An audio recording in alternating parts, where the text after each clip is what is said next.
This is Tara from Be Well Healthy Living. Today, I'd like to talk a little bit about my background and some of the things that I've been through in life that make me suited for this type of work.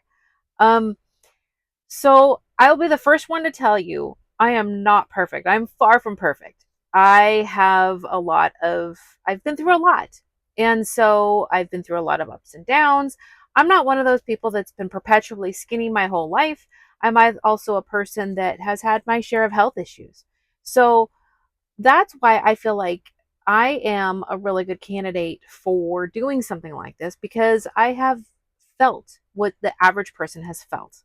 I've struggled like the average person has struggled. So I've overcome those things and I want to be able to share some of those things of what works and what hasn't worked for me in the past. So I'd like to dive a little bit deeper and go back into my history way, way, way back. So we're going to take a little time travel trip back into the 80s. Woohoo!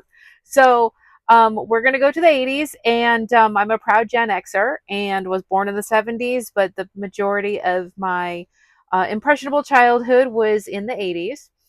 And so I'm going to tell a tale of two stories. So my mom was she all her life she's been the weight loss queen. Like she has followed every diet, she's tried everything, always taking really good care of her health. And in fact, to this day, she is still like religious with her food journals, and she's really good. She takes care of her health really good.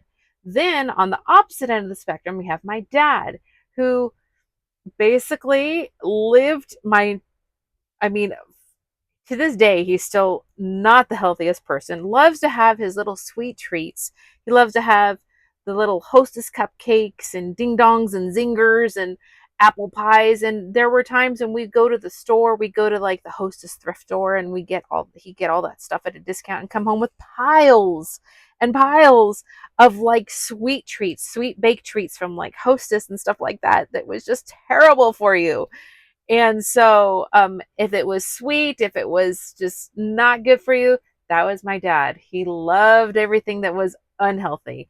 Today, he still loves his sweet treats, and and he smokes. God bless him. So yeah, it's a tale of two stories.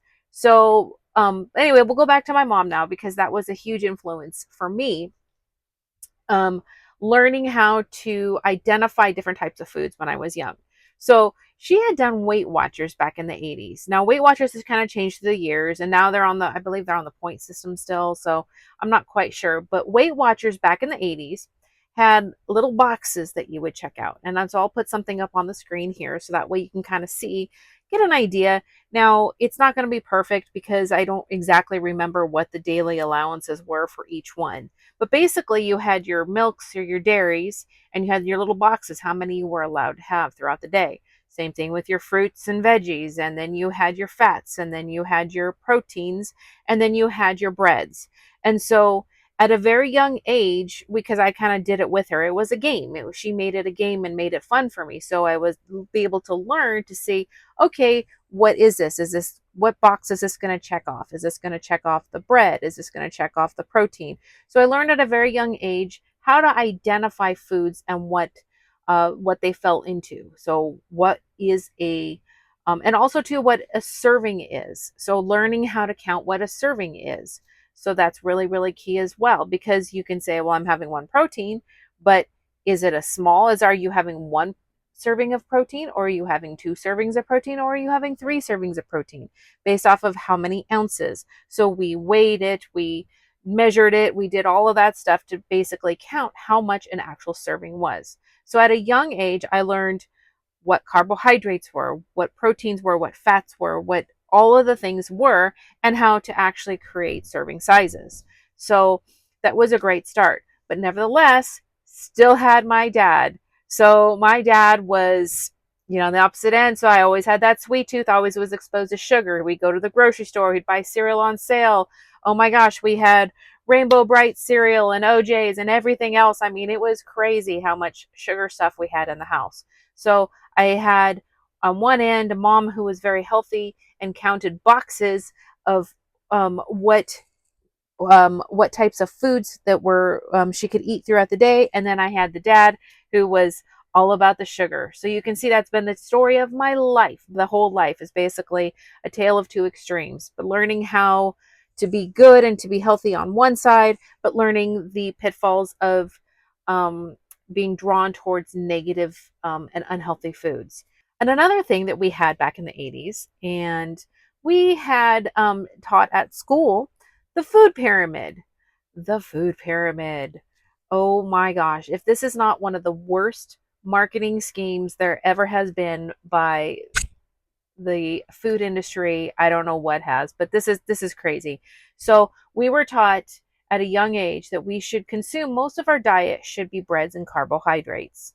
Yeah, that was a recipe for disaster. And then it could actually be linked, if you look back to that time frame, to the 80s, is when obesity started to skyrocket and a lot of other health issues skyrocketed. So yeah, the food pyramid was a horrible thing for our society and our culture. So that was another thing that we had to overcome. Second was, at that point, everything was about, that's when fake sweeteners start coming out. Sweet and Low, remember Sweet and Low? No. So Sweet and Low, I have probably, sad to say, I've had way too much Sweet and Low at young ages, which probably affected me in a negative way, probably poisoned me. Got some toxic poisoning from that stuff. But hey, I'm an overcomer. You know, we will all learn, because it went from I believe, let's see, saccharin to aspartame, and then I think we're on Splenda now, and then there's just, it just keeps going. There's always some type of fake sweetener. So, but anyway, so yeah, we had a lot of bad stuff in the 80s, but then we also had some good stuff. The obsession with jazzercise. Woohoo! So, there were times, oh, again, bless mom. Yeah, she is the health person. She always would drag me along to her times when she'd go and do her aerobics and her jazzercise and all of this stuff. Literally the whole thing, the leg warmers, the spandex, outfit, and the whole thing, looking like Olivia Newton-John, ready to go to the spandex club. But anyway, yeah. So that was a good thing, is the dawn of exercise and the importance of being physically active. So yeah, so that was fun. But going back to now how that affected me growing up and how I've developed, is that there's always been two extremes in my life. So I would go times when I'd be more thin, more in control of my weight. And then I would let, whatever get the best of me, too much stress, too much whatever, stress eating, you name it. And basically my weight would fluctuate. So my weight would go up and then go down, and then go up and then go down. And I've tried everything, hormonal issues as well. After I had my daughter, everything completely changed. So what worked for me in my early 20s to lose weight did not work for me later on. And it was a struggle. So let me tell you. So women, I feel ya. It is tough. We go through so much. And so we really have to do a really good job of just trying to keep our hormones in balance for our overall health, when there's so many things coming at us. There's um, toxins in our foods, like plastics, and then there's pills that we're supposed to take, or we're told we're supposed to take, that affect our hormones. Then there's stress, which throws everything out of balance. Stress is by far, probably, I think, one of the worst things that throws our whole body off. So stress is terrible. So we have a lot of things to overcome, and that's why there's a lot of tips here that I want to be going through. So how we can do uh, small changes to be able to create a bigger picture of health. So it's not going to happen overnight, and it's not going to happen by just making, I mean, some changes will be radical and different, but some will happen slowly over time. And that's why you'll hear me say a lot of times on this, is that it is a journey and not a sprint towards a destination. There's no destination, because once you get there, let's say you're trying to achieve and you're trying to lose 40 pounds, you lose 40 pounds. Once you get there, then what? Are you just going to go back to eating like junk again and gain it all back and have to do it all over again? No. So you're about learning a healthier lifestyle and learning things that you can do to help bring your life into balance, so that way you maintain it. Sometimes you're going to have successes. Sometimes you're going to have struggles or setbacks, and that's okay. It doesn't have to be perfect. I'm not perfect. I will be the first one to tell you that I will splurge on occasion. Like if I'm on vacation and they have some great dish at some restaurant, I will indulge and I will enjoy it, but I'm not going to eat like that every day. That is a treat. So, learning how to put things again in balance. That's the key word, balance.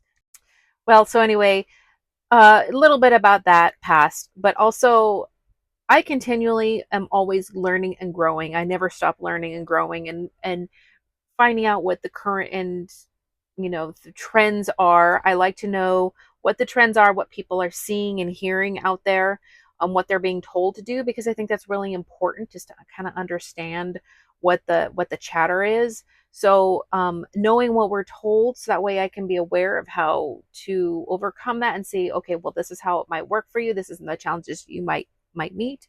Also learning and keeping up on medical facts as well. So I'm always wanting to learn how to be better at what I do. So I'm trying to stay abreast, try and take courses and classes and everything to keep myself relevant. I've had training to be a certified health and wellness coach, and things that I continually do. So I will always be on the up and up on the current trends, but also on the current statistics, and also anything that new that the medical community might come out with. I try and stay abreast of that as well. So that is all for today. And so I thank you for spending the time with me. I thank you for watching the video, and please like and subscribe, and I will come out with more content. So thank you for joining me. This is my second video. A little bit easier than the first one, but still a little bit nerve-wracking, a little bit. I'll be honest. I'm like, yeah, it's a little crazy. But anyway, I'm here. I'm doing this, and I just want to say thank you so much for supporting me and joining me on this journey. So have a great day. Bye.